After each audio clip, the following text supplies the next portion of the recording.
और ये तस्वीर इस वक्त आपको दिखा रहे हैं रक्षा मंत्री राजनाथ सिंह झंडा वंदन करते हुए, झंडा फहराते हुए। और रक्षा मंत्री राजनाथ सिंह ने ध्वजारोहण किया। आप देखिए, सभी गणमान्य अतिथि वहां पर मौजूद हैं और सेना के जवानों ने कदमताल करते हुए ध्वजारोहण को सलामी दी और कंधे शस्त्र। और ये दूसरी तस्वीर हम आपको दिखा रहे हैं महाराष्ट्र की, जहां पहुंचे हुए हैं महाराष्ट्र के मुख्यमंत्री देवेंद्र फडणवीस।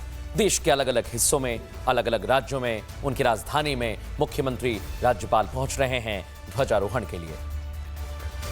तो ये तस्वीरें जहां हर जगह आज गणतंत्र के रंगों में सराबोर पूरा देश दिखाई दे रहा है। ये जश्न उस सम्मान का है, उस संविधान का है जिसके जरिए हमें बराबरी से जीने का हक मिला। आदेशों पर ना चल के संविधान पर चलने का रास्ता भारत ने चुना, लोकतांत्रिक देश के तौर पर खुद को स्थापित किया। और ये दो तस्वीरें आप जहां देख रहे हैं, रक्षा मंत्री राजनाथ सिंह ने तिरंगा फहरा दिया है, सलामी तिरंगे को दे रहे हैं। मुंबई से भी हम आपको देवेंद्र फडणवीस की तस्वीरें दिखा रहे हैं। तो चूंकि रक्षा मंत्री है, जाहिर बात है हमारे साथ इस वक्त मेजर जनरल सिन्हा साहब जुड़े हुए हैं, हमारे साथ डीके पांडे जी हैं, यूके देवनाथ जी हैं। मैं तीनों वेटरन्स के अनुभवों का लाभ जरूर लेना चाहता हूं। सिन्हा साहब, आपके साथ शुरुआत करते हुए, क्योंकि आज का जो उत्सव है इसमें कई चीजें समाहित की गई हैं और सबसे महत्वपूर्ण, मेरी आपसे अभी जब ऑफ द रिकॉर्ड बात हो रही थी, आपने कहा कि ऑपरेशन सिंदूर का एक सबसे महत्वपूर्ण हिस्सा है जिसके बारे में डिस्कशन होना ही चाहिए। वो क्या आउटकम है जो हमने हासिल किया है? दो बात। एक बात जो मैं कहने जा रहा हूं, मैंने कई बार टीवी चैनल पर बोला है, मैंने कई बार ये शब्द इस्तेमाल किया। बिहार में हम लोग दिवाली में उसको फुलझड़ी बोलते हैं, फुलझड़ी। तो मैंने कहा था कि पाकिस्तान न्यूक्लियर, वो बोलता है न्यूक्लियर पावर, अरे उसके पास तो फुलझड़ी भी नहीं है। मैंने ये कई बार कहा है। तो कई एंकर पूछते थे इसका क्या मतलब हुआ सर? ऑपरेशन सिंदूर इस बात को साबित करता है। पाकिस्तान के पास न्यूक्लियर पावर कभी था ही नहीं। मैं रिपीट करता हूँ, कभी नहीं था। क्यों? क्योंकि पूरा उसका न्यूक्लियर फैसिलिटी अंडर कमांड था अमेरिका। और दूसरी उपलब्धि क्या है? वो जो एसेट जो अमेरिका के कंट्रोल में था उसको हमने पूरी तरह से ध्वस्त कर दिया। वो नॉन यूजेबल हो गया है, वो इस्तेमाल नहीं हो सकता। तो एक तीर दो चिड़िया मारा। न्यूक्लियर ब्लफ पाकिस्तान का ध्वस्त कर दिया और जो न्यूक्लियर एसेट थे सो कॉल्ड अमेरिका के पास, उसके दरवाजे सदा सदा के लिए बंद कर दिए। जिस तरह से रेडिएशन वहां से निकल रहा है, ये एसेट अमेरिका के पास भी अवेलेबल नहीं है। अब आप पाकिस्तान अपनी चिंता करे, वो फुलझड़ी तुमसे, अब तो विश्वव्यापी हो गया इस बात को कि तुम्हारे पास फैसिलिटी है ही नहीं। तो वो देश जो बार बार हमको धमकाता था न्यूक्लियर पावर है, सब बकवास। फुलझड़ी भी नहीं है तुम्हारे पास। अपना बिहार तो ये तो सैन्य शक्ति की बात रही, लेकिन आज एक और तस्वीर हम देख रहे हैं और वो तस्वीर है यूरोप की निगाहें भारत की तरफ है। ये ऐसा मौका है, मैं ग्रुप कैप्टन यूके देवनाथ जी आपके पास आ रहा हूं, ये ऐसा मौका है जब दुनिया भारत की तरफ देख रही है। वो अलग अलग तरह से हो सकता है, लेकिन प्रधानमंत्री नरेंद्र मोदी ने जय कहा है, जय जॉइंटली आत्मनिर्भरता होनी चाहिए। और इस इनोवेशन में भारत और यूरोप की कितनी बड़ी भूमिका रहने वाली है, ये जरा बताएं आप। मृदुल, देखो, भारत और यूरोप में 27 देश हैं। आज की तारीख में व्यापार 135 बिलियन डॉलर का है।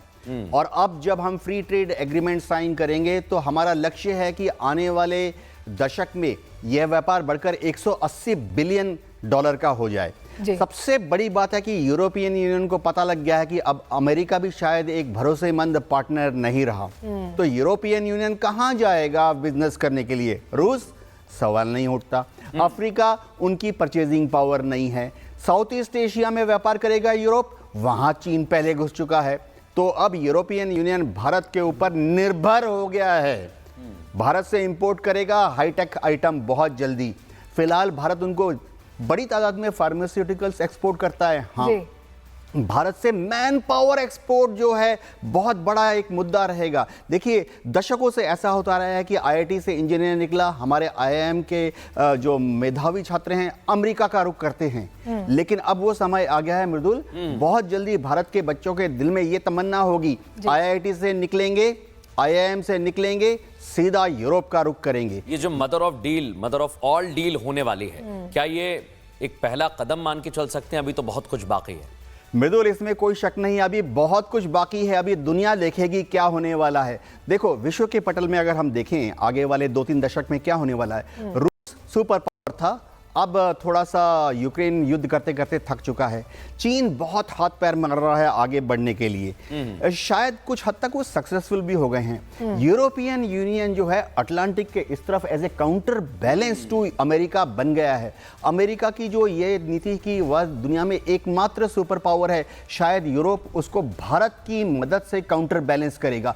तो बहुत बड़ा स्ट्रैटेजिक इनिशिएटिव लिया है भारत की सरकार ने। जी मृदुल, बिल्कुल, आप जो कह रहे हैं, मुझे लगता है सिन्हा सर उसमें कुछ ऐड करना चाह रहे हैं। स्ट्रैटेजिक ये बहुत बड़ा स्टेप है जो भारत ने लिया, और भारत ने एक बैलेंसिंग एक्ट भी रखा है और अग्रेसिवनेस भी रखी है। ये कॉम्बिनेशन अगर सिन्हा सर आप डिकोड कर दें थोड़ा सा। सलोनी, एक बहुत महत्वपूर्ण बिंदु पर मैं टिप्पणी करने जा रहा हूँ। जी। पहले हिंदुस्तान का फॉरेन पॉलिसी था नैम, नॉन अलाइनमेंट मूवमेंट, कि हम किसी के साथ नहीं हैं।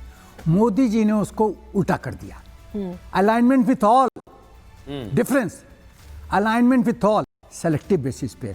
हम पैसा कमाएंगे, हम आत्मनिर्भर बनेंगे, हम स्ट्रांग पावर बनेंगे विश्व के स्तर पे। आप देखिए, आप जो ये देख रही हैं स्वरूप, जिसमें दो चीफ गेस्ट आए हैं और यूरोप के साथ हम धंधा करने के सोच रहे हैं। आप जानती हैं यूरोप का कंपल्शन है, विश्व का सबसे बड़ा मार्केट है हिंदुस्तान, तो आप सौदा किसके साथ करना चाहेंगे, विश्व के बड़े मार्केट में या और किसी देश के साथ? जो दुनिया बढ़ रही है अमेरिका और यूरोप के बीच में, यूरोप के पास कोई विकल्प नहीं है। जी, देखता है और वो देखता है राजनाथ सिंह कुछ कह रहे हैं, उनकी बात जरा सुनते हैं।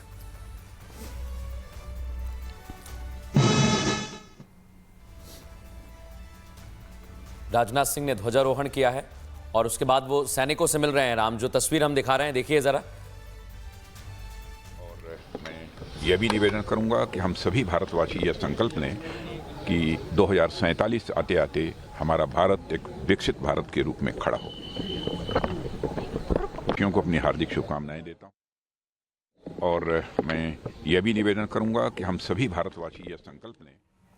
तो देखिए, 2047 तक विकसित भारत का जो संकल्प है वो दोहरा रहे हैं यहाँ पर रक्षा मंत्री, और कह रहे हैं कि हम उस रास्ते पर अग्रसर हैं, उस रास्ते पर चल रहे हैं। हमारे साथ बहुत सारे सहयोगी राम और मृदुल जुड़े हुए हैं, उनका भी रुख कर लेते हैं, किस तरह की तस्वीरें देखते हैं। महिमा, क्या तस्वीरें हैं आपके पास, दर्शकों को दिखाइए।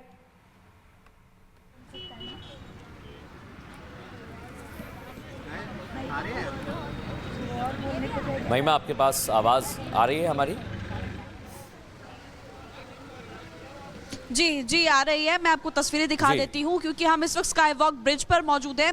अभिषेक, सबसे पहले आप तस्वीरें दिखा दीजिए। हम इस वक्त उस लोकेशन पर मौजूद हैं मृदुल, जहां से अभी परेड कुछ ही देर में गुजरने वाली है। तो आप जरा तस्वीरें दिखाइए अभिषेक कि अभी इस जगह पर जहां आपको खाली रास्ता दिखाई दे रहा है, कुछ ही देर में यहाँ से दस्ता गुजरेगा, परेड जो है वो गुजरते हुए दिखाई देगी और यहाँ पर आपको सेना का शौर्य भी दिखाई देने वाला है। लोगों की एंट्री यहाँ से हो रही है, एक एक इंसान एंट्री हो रही है। थोड़ी देर बाद यहाँ से तस्वीर भी आएंगी, महिमा दिखाएंगे।